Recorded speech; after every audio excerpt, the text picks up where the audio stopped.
Bismillahirrahmanirrahim. Alhamdulillahi hamdan katsiran thayyiban mubarakan fihi kama yuhibbu rabbuna wa yarda. Asyhadu an la ilaha illallah wahdahu la syarika lah wa asyhadu anna Muhammadan abduhu wa rasuluhu la nabiyya ba'da, amma ba'd. Wa qala Allah ta'ala fil Qur'anil Karim, ya ayyuhalladzina amanu taqullaha haqqa tuqatih wa la tamutunna illa wa antum muslimun. فقال يا أيها الناس اتقوا ربكم الذي خلقكم من نفس واحدة وخلق منها زوجها وبث منهما رجالا كثيرا ونساء واتقوا الله الذي تساءلون به والأرحام إن الله كان عليكم رقيبا. وقال يا أيها الذين آمنوا اتقوا الله وقولوا قولا سديدا يصلح لكم أعمالكم ويغفر لكم ذنوبكم ومن يطع الله ورسوله فقد فاز فوزا عظيما. Jamaah rahimani wa rahimakumullah. Insyaallah pada siang ini kita masih melanjutkan pembahasan kita mengenai fikih aturan hutang piutang dalam Islam. Dan di pertemuan sebelumnya kita masuk membahas mengenai zakat perdagangan. Karena banyak kaum muslimin muslimah yang berdagang itu ketika ingin bayar zakat mereka cuma mengacu kepada uang cash yang ada di tabungan, saldo, dan uang cash yang ada di laci dan di tangan. Sementara mereka tidak menghitung stok. Padahal aturan yang ada di dalam agama Islam, pendapat mayoritas ulama, seluruh mazhab sepakat, yang namanya barang dagang, yang namanya stok itu dizakati. Nah, ketika jatuh haul sampai deadline bayar zakat, maka bukan cuma uang yang ada di tangan, di tabungan, di laci, bukan cuma itu yang dihitung, tapi stok barang dagang itu nanti dikonversikan ke dalam rupiah. Berapa angka rupiahnya setelah dikonversi, kemudian ditambahkan dengan rupiah kita tadi. Nah, dari angka itulah kita baru bayar zakat. Kalau selama ini pedagang muslimah hanya membayar zakat dari uang cash yang ada di tangan saja, baik di saldo maupun di laci maupun di rumah, kemudian stok-stok barang ini tidak pernah dia konversikan, tidak pernah dia tambahkan kepada pembayaran zakatnya, maka sama dengan dia bayar zakat tiap tahun itu berhutang. Dia bayar zakat tiap tahun itu minus. Bisa saja dia bayar zakat dari uang cashnya itu mungkin 2,5 juta per tahun, karena dia tidak menghitung stoknya. Ternyata stok barang dagangnya banyak. Sekiranya dia bayar zakat dari uang yang dia punya plus stok yang dia punya, bisa saja dia bayar zakat itu 10 juta setahun, tapi dia baru bayar 2,5 juta, maka dia berhutang kepada Allah, berhutang kepada para fakir miskin, dia berhutang 7,5 juta tiap tahun. Nah, itu makanya kita bahas zakat hutang piutang. Itu namanya berhutang kepada Allah dan berhutang kepada para mustahik, orang-orang yang berhak terima zakat. Ditahan jatahnya 7,5 juta. Ini kezaliman di atas kezaliman. Ini perampasan. Aturan orang dapat uang 7,5 juta bisa untuk beli beras, ditahan. Ini luar biasa ya. Ini berat pertanggungjawabannya di sisi Allah. Wallahi ini berat pertanggungjawabannya di sisi Allah. Nah, ini maka kita sebut berhutang. Banyak, ada yang konsultasi kita, dia bayar zakat 20 juta setahun, ada yang cerita. Ternyata dia dagang mobil, mobilnya banyak. Itu kalau dikonversi berapa ratus juta mobilnya. Itu kalau dia bayar dari konversi mobil juga, Pak. Saya yakin bukan 20 juta dia bayar zakat. Bisa saja 100 juta dia bayar zakat setahun, tapi cuma 20 juta. Kenapa 20 juta? Itu uang yang dilaci. Itu uang yang disaldo gitu. Padahal stoknya mobil, Pak. Ini mobil kalau dikonversikan ke rupiah, satu mobil berapa? Dia punya 10 mobil, itu berapa ratus juta? Bisa sampai 1 M itu. Nah, ini hati-hati, harus benar cara menghitung zakat. Stok barang dagang sepakat ulama seluruh mazhab Mau lari ke mazhab Syafi'i silahkan. Pasti ada yang namanya aturan membayar zakat perniagaan. Jadi dari barang-barang yang diperniagakan itu ada zakatnya. Dan pembahasannya kita telah bahas di tempo atau di pertemuan-pertemuan yang telah lampau. Makanya di sini nanti ada kalanya kaum muslim itu berhutang. Kenapa dia berhutang kepada Allah? Karena dia membayar zakat tidak seharusnya. Bahkan ada yang cerita kita, Pak, punya toko emas. Dia cuma bayar zakat itu, Pak, kalau rujuk Bali per tahun. Jadi kalau per tahun itu, kalau dia dapat keuntungan 1 nisab, uang cashnya ada 1 nisab 85 gram, baru dia bayar zakat. Berarti kalau dalam setahun itu kurang dari 1 nisab rupiah dia, cash dia tidak bayar zakat.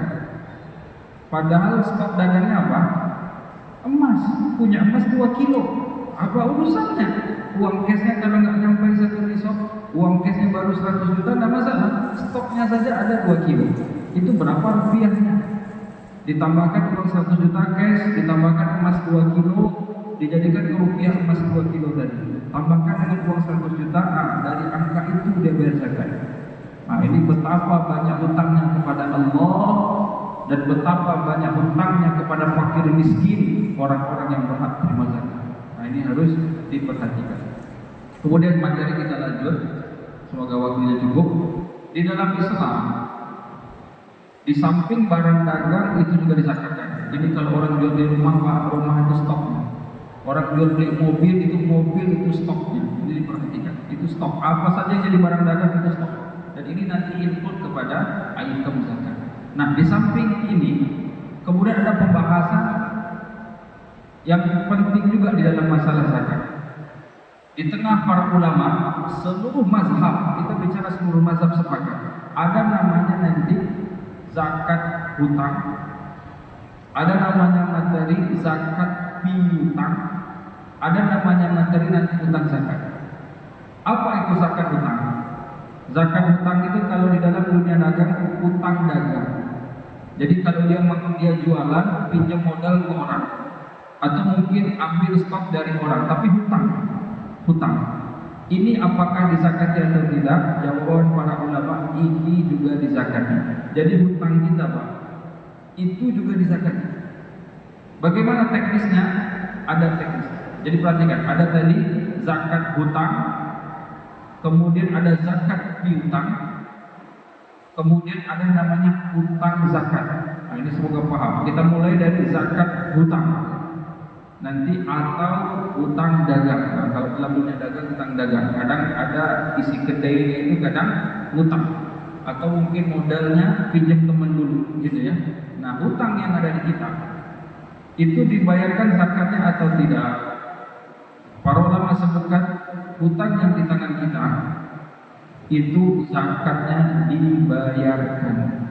Berarti stok tadi ini kan hutang barang dagangnya Ustaz. Silahkan hutang, tapi nanti kalau bayar zakat tetap dikonversi, tetap dibayar. Ini pendapat mayoritas ulama. Dalilnya adalah perbuatan Utsman ibn Affan. Utsman ibn Affan radhiyallahu anhu tatkala menjabat menjadi Khalifatul Rasyidin, kalau sudah mau masuk bulan-bulan bayar zakat, maka Utsman itu mengumumkan kepada kaum muslimin, hadza syahru zakatikum, faman kana alaihi dayn falyu'addi daynahu hatta tahsula amwalukum fatu'adduna minhu zakat. Apa kata Utsman? Baik kaum muslimin, ini biasanya bulan kalian bayar zakat. Kalau di Indonesia itu biasanya Ramadan ya. Tidak tahu kenapa hobi sekali bayar zakat Ramadan ke Ramadan. Padahal harusnya tidak Ramadan ke Ramadan. Kalau ikuti regulasi benar, tidak seperti itu harusnya. Tapi tidak apa-apa lah, daripada tidak bayar, ini bayar Ramadan ke Ramadan. Nah, biasanya ke Ramadan ini nanti diumumkan ke Utsman, kaum muslimin, ini bulan biasanya kalian bayar zakat.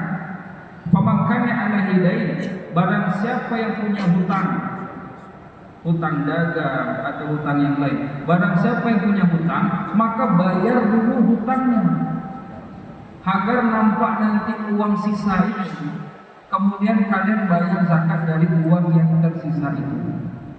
Jadi rumusnya, kalau ada hutang dagang atau hutang yang kita bawa untuk kita pinjam uang untuk modal usaha, maka hutang tadi kalau kita bawa sampai kepada haul, maka hutang tadi kita bayar zakatnya. Tapi nasihat Usman, sebelum deadline, sebelum haul, kita bayar dulu hutang tadi, biar hutang tadi tidak kita zakatnya. Saya kasih contoh. Misal ada orang Januari tahun kemarin dia bayar zakat. Januari 2024 dia bayar zakat. Tanggal 15 Januari 2024 dia bayar zakat. Kemudian terus berlangsung. Ini sudah sampai bulan Desember 2024. Januari 2024 bayar zakat. Ini sudah bulan Desember. 1 bulan lagi bulan Januari.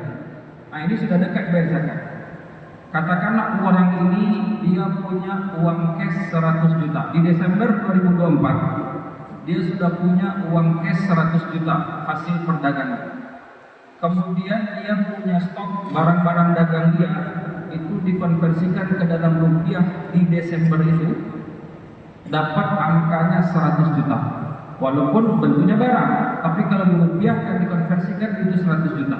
Berarti harusnya dia bayar zakat dari angka 200 juta. 100 juta uang cash, 100 juta stok barang dagang setelah konversi ke rupiah. Tapi Pak, dia juga punya hutang 100 juta yang harus dibayar bulan Februari. Perhatikan, hutangnya harus dibayar Februari 2025. Apa yang harus dilakukan? Kata Utsman bin Affan, ini kan masih Desember nih. Kalau masuk ke Januari dia bayar zakat. Deadline hutang, tempo hutang itu Februari. Maka kata Utsman, bayar hutang 100 juta itu di bulan Desember. Kalau dia bayar 100 juta di bulan Desember, maka habis uang cashnya cuma tinggal stok barang dagang 100 juta. Maka pas masuk Januari 100 juta itu kalau sekarang di bawah nisab tidak bayar zakat. Maka hutang tadi kalau dibayar sebelum deadline zakat bisa mengurangi zakat. Kondisi kedua sama kayak tadi, di bulan Januari 2024 dia bayar zakat. Sekarang Desember punya uang 100 juta, punya stok barang angka 100 juta, berarti total 200 juta. Januari dia harus bayar zakat. Sementara tempo hutang itu bulan Februari. Dan dia tidak bayar hutang. Dibiarin uang 100 juta dan stok barang 100 juta tadi nilainya dibawa sama dia dari bulan Desember masuk ke Januari. Belum dia bayar hutang. Jatuhlah deadline bayar zakat. Maka dari angka berapa dia bayar zakat? Keterangan para ulama, dia bayar zakat dari angka 200 juta. Kenapa? Karena nggak dibayar hutangnya sebelumnya. Karena sekarang sudah ketemu deadline, sudah jatuh haul. Maka ini ditolak ukur ketika haul kita berbicara data. Berapa ada uang itu bisa. Maka dia akan bayar zakat dari angka 200 juta. Nanti ketemu bulan Februari ya dia tinggal bayar hutang. Makanya keterangan para ulama, hutang itu kalau bisa dibayar sebelum kita atau deadline bayar zakat sehingga bisa mengurangi nominal zakat. Alias hutang itu tidak kita bayarkan zakatnya. Tapi kalau hutang itu dibawa sampai haul, maka hutang itu yang di tangan kita itu dibayarkan zakatnya. Itu tadi keterangan Utsman bin Affan radhiyallahu anhu ketika menjabat sebagai Khalifatul Rasyidin. Ini pertama adalah zakat hutang. Jadi hutang yang di tangan kita, hutang dagang berupa barang dagang hutangnya atau berupa cash hutangnya, itu kalau dia kita jatuh deadline bayar zakat dan hutang itu ada di tangan kita, maka seluruhnya ditotal, seluruhnya dihitung dan dikeluarkan zakat dari seluruhnya. Kemudian ada namanya zakat piutang.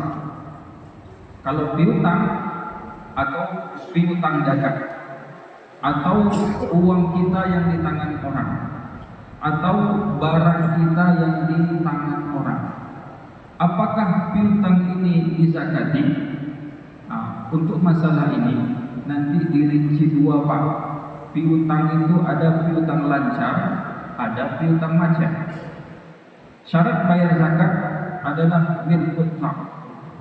Dia memiliki harta secara sempurna. Apa itu milkul tam? Keterangan para ulama, milkul raqabah wa milkul yad.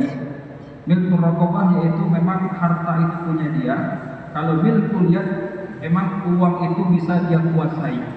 Harta itu punya dia. Kalau kita punya piutang, uang kita di tangan orang, barang dagang kita di tangan orang, kredit, barang itu punya kita, uangnya punya kita, tapi sedang di tangan orang, sedang tidak dalam kekuasaan kita. Maka nanti yang menjadi tolak ukurnya piutang lancar, ada piutang macet. Kalau piutang lancar, ini di tangan orang yang amanah. Kapan saja kita minta dia kasih. Atau kalau dia cicil, Pak, misalnya dia bilang setiap tanggal 1 dia bayar cicilan. Memang selama ini tanggal 1 bayar terus. Maka piutang lancar kata para ulama dizakati. Kalau piutang macet tidak dizakati. Ini cara teknis perhitungan zakat piutang lancar ini mungkin kita bahas pertemuan lanjut karena waktu terbatas. Wallahu a'lam. Wassallallahu ala nabiyyina Muhammad wa ala alihi wa sahbihi ajma'in. Wa akhiru da'wana alhamdulillahi rabbil alamin. Assalamualaikum.